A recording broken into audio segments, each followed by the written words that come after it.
اعوذ باللہ من الشیطان الرجیم بسم اللہ الرحمن الرحیم.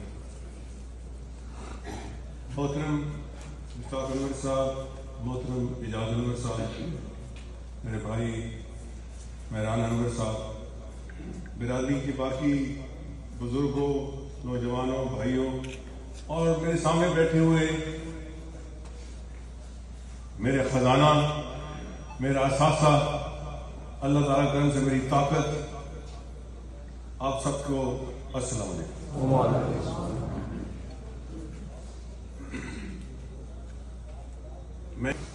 میرے بھائیوں، کوئی گھبرانے کی تو دور دراز تک بات نہیں ہے، مایوس ہونے کی بالکل بات نہیں ہے، کیونکہ اللہ تعالیٰ کا کرم ہے. کچھ نہیں بدلا، کچھ نہیں بدلا. کسی کے باپ کی یہ جرت نہیں ہے کہ کسی سے زیادتی کرے انشاءاللہ. اور آپ دیکھیں گے، پیچھے بھی میں ایم پی اے نہیں تھا، اب بھی نہیں، مگر پچھلی دفعہ میں ایم این اے نہیں تھا کیونکہ میں پی ٹی آئی شامل ہونے کے لیے تیار نہیں تھا. اس دفعہ میں نون لیگ میں شامل ہونے کے لیے تیار نہیں تھا. یہ لمبی کہانی ہے جو میں پڑھنا نہیں چاہتا، مگر میں اس وقت آپ کو اتنا کہتا ہوں کہ میں سیاست سر اوپر کر کے کرنا، میں کسی کی نوکری نہیں کرتا. میں نوکری نہ پی ٹی آئی کی کرتا ہوں، نہ نون لیگ کی کرتا ہوں، اور نہ کسی فوجی کی کرتا ہوں. میں نے عزت سے سیاست کرتا ہوں. اس وقت عزت کی سیاست نہیں تھی. اگر عزت کی سیاست ہوتی تو مجھے بتائیں، جو بدترین شخص جن کو ووٹ یا نہیں ملے وہ مبارکیں لے رہے ہوتے، اور کیا ان کو لوگ مبارکیں دے رہے ہوتے؟ بے شرم وہ ہیں جنہیں پتہ ہے ہم ہار گئے، وہ مبارکیں لے رہے ہیں، وہ بھی شرم ہے یا ان کو مبارک دینے والے بھی شرم ہے؟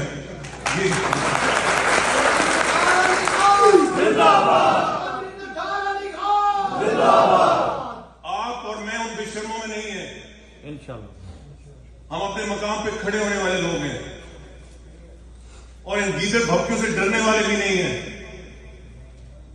خاموش اس لیے ہوں کہ ملک شدید خطرات میں ہے. اتنے بڑے خطرات میں ہیں جس کا اندازہ نہیں لگا سکتے.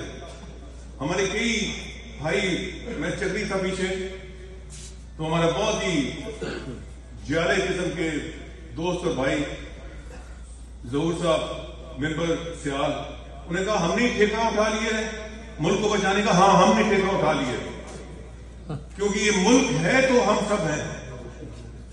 یہ آپ کو اندازہ نہیں ہو سکتا. آپ نے مجھے ملا بنایا اس کشتی کا. میں آپ سے زیادہ اہل نہیں ہوں، آپ سے زیادہ عقل مند نہیں ہوں. آپ نے ملا بنایا تو میں نے اس کشتی کو پار لگانا ہے، مگر ملک کو بچانا ہے. جو اور لوگوں کی ذمہ داری ہے وہ ملک بچا رہے ہیں 2 نمبر لوگوں کو ممبر زبردستی بنا کے. اس کا جواب وہ روز محشر اللہ تعالیٰ کے سامنے دیں گے، مگر دنیا میں دیں گے. یہ بھی دیکھ لینا، میری بات یاد رکھنا، دنیا میں بھی ہوگا حساب. جب اس قسم کا ماحول آتا ہے تو میں نے رہنمائی، یہ سب جان لیں، میں بہت سی باتیں نہیں کرتا. میں کروں تو آپ کہیں گے ٹھیک کہتے ہیں آپ، مگر بہت سی باتیں نہیں کرتا، کیونکہ میں پاکستان کی مشکلات میں اضافہ نہیں کرنا چاہتا. مگر جب اس قسم کی وقت آتی ہے تو میں رہنمائی کلام پاک سے لیتا ہوں، اور قرآن شریف میں یہ حکم ہے. قرآن پاک سے بڑا کوئی کلام نہیں ہے، کیونکہ اللہ تعالیٰ کا کلام ہے کہ جب مشکل وقت آئے صبر سے کام لو. سو میں بھی صبر سے کام رہا ہوں، ظہور صاحب آپ بھی صبر سے کام لیں، آپ سب صبر سے کام لیں. آپ کو شرمندگی کی کیا ضرورت ہے؟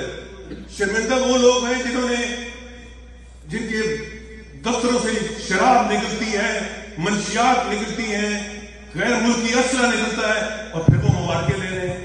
ان کو بنانے والے شرمندہ ہوں، وہ بننے والے شرمندہ ہوں جن کو چند پولنگ اسٹیشن زیادہ جیت نہیں ہوئی اور وہ چھاتی کھول کے بیٹھے ہیں کہ میں ایم پی اور ایم ایل اے. آپ کو شرمندہ ہونے کی ضرورت نہیں ہے. قرآن شریف میں ہے صبر کرو. مشکل صورتحال. اگر ملک کی یہ مشکل صورتحال نہ ہوتی تو میں بور پڑتا, مگر میرے بولنے سے کوئی ملک کی مشکلات میں اضافہ ہوگا, کمی نہیں ہوگی. تو میں کیوں بولوں, کیونکہ یہ ملک ہے تو ہم سب ہیں.